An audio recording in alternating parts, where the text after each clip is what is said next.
오늘 15일은 광복 75주년이 되는 날입니다. 일제 탄압에 맞서 나라를 되찾기까지 수많은 독립운동가들의 희생이 있었는데요.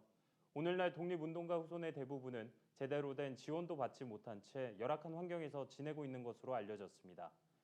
10명 중 7명은 월소득이 200만 원이 채 되지 않는다는 통계도 있는데요.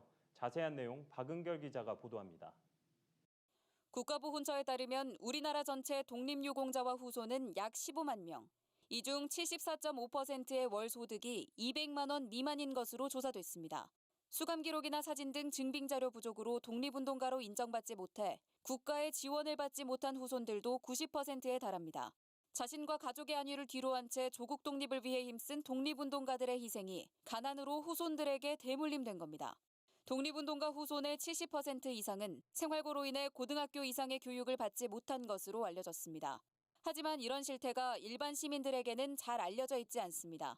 독립유공자와 후손들에 대한 합당한 예우와 보상, 보훈체계가 확립될 수 있도록 정부가 제도적인 대책을 마련해야 한다는 목소리가 나옵니다.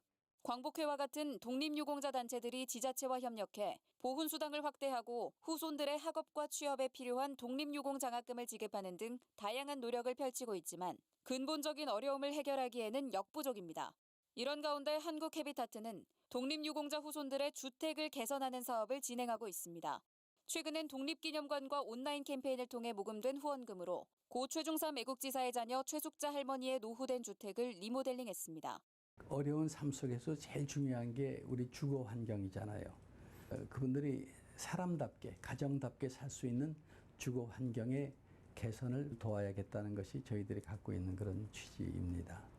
최숙자 할머니의 아버지인 고 최중삼 독립운동가는 1919년 충청남도 홍성군에서 3.1운동을 주동한 혐의로 체포돼 징역 6개월을 선고받고 옥고를 치렀습니다. 최 할머니는 안락한 보금자리 마련을 위해 마음을 모아준 분들에게 감사하다는 인사를 전했습니다.